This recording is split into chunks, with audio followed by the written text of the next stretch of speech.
औज़ुबिल्लाहिमिनश्शैतानिर्रजीम बिस्मिल्लाहिर्रहमानिर्रहीम। अज़ीज़ तलबा अस्सलाम वालेकुम। उम्मीद है आप सब लोग खैरियत से होंगे। अल्लाह ताला आपको ज़िंदगी के हर मैदान में कामयाब करें। आज हम आपके पेपर में आने वाली जो है रुदात, उसके बारे में पढ़ेंगे कि रुदात नवीसी होती क्या है। एसएलओज़ बेस्ड एग्ज़ाम के तहत आपके पेपर में रुदात आती है। रुदात होती क्या है कि इंसान को ज़िंदगी में तरह तरह के मामलात को ज़ब्त तहरीर में लाना पड़ता है। मसलन किसी वाक़े की रुदात, ज़ाती डायरी, दरख्वास्त, मुकालमा या लेन देन की रसीदें वगैरह।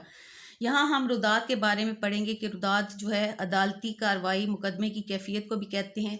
किसी तकरीब, इजलास, मुशायरे और अदबी महफिल की सूरत हाल और कैफियत यानी जो कुछ वहाँ पेश आया उसे कलम बंद करना यानी लिखना भी रुदात कहलाता है। इसके अलावा हादसात, वाक़यात, जलसों जुलूसों की कैफियत और आंखों देखा हाल तहरीरी तौर पर बयान करने को भी रुदात कहते हैं। यानी कोई भी तकरीब है, कोई भी फंक्शन है, आपके स्कूल में है या घर में है या आपने सड़क पर कोई वाक़या देखा है या कोई हादसा देखा है, उसको आंखों देखा अपने अल्फाज में बयान करना जो है वो रुदात कहलाता है।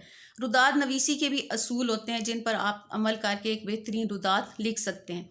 सबसे पहले देखें कि लिखने वाले का मुशाहिदा जो है वो गहरा, नज़र वसी और अंदाज अछूता हो। तकरीब का कोई अहम पहलू उसकी नज़र से उजल ना रहे।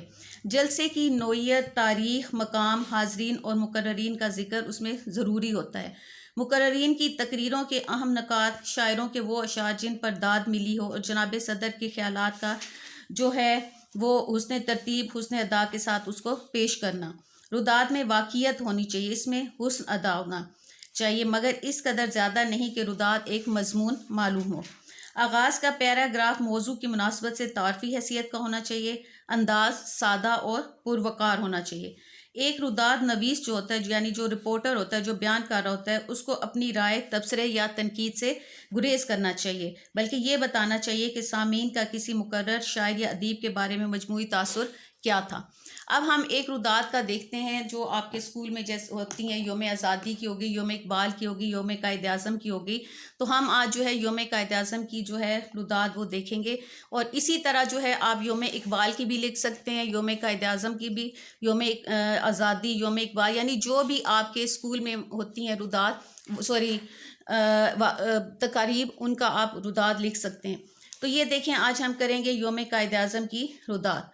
आप ये इसका स्टार्ट सब में इसी तरह कर सकते हैं। इकबाल वाली में भी, आज़ादी वाले में भी, कोई भी सालाना जो बच्चों का सालाना होता है, दिन होता है खेलों का वो, या मिलाद का, तो ये सारे आप शुरू में ऐसे ही लिख सकते हैं। स्कूल में हर साल बड़े एहतमाम और जोशो खरोश से योम कायद आज़म मनाया जाता है। ये लाइन आप चेंज करके यहाँ जो है योम कायद आज़म की जगह जो है योम आज़ादी भी लिख सकते हैं, योम इकबाल भी लिख सकते हैं। इस बार भी कायद आज़म के योम वलादत के मौका पर एक शानदार और पुरवकार तकरीब का एहतमाम किया गया। इस तकरीब का नुमायाँ पहलू स्कूल हाल में मुनक़िद होने वाला जलसा था, जिसके लिए तहरीक पाकिस्तान के मुमताज़ कायदीन को मदऊ किया गया था, यानी उनको बुलाया गया था ताकि वो अपने चश्मदीद मुशाहिदात और तजर्बात की रोशनी में तलबा को हसूल पाकिस्तान की तारीख साज जद्दोजहद के मुख्तलिफ पहलुओं से आगाह करें। चश्मदीद यानी जो उन्होंने अपनी आंखों से जो कुछ देखा और जो कुछ उनके साथ हुआ। जलसा ठीक 10 बजे शुरू। अब देखें, ये पहला जो पैराग्राफ है ये तारफ़ी पैराग्राफ है जो प्रोग्राम के बारे में है या किसी तकरीब के बारे में। उसके बाद आप देखें कि वो जलसा शुरू कितने बजे हुआ। जलसा ठीक 10 बजे शुरू हुआ। कार्रवाई का आगाज़ तिलावत कलाम पाक से किया गया। अब ये वाली जो चीज़ें, ये भी आप हर रुदात में जो स्कूल में होती है उसमें लिख सकते हैं।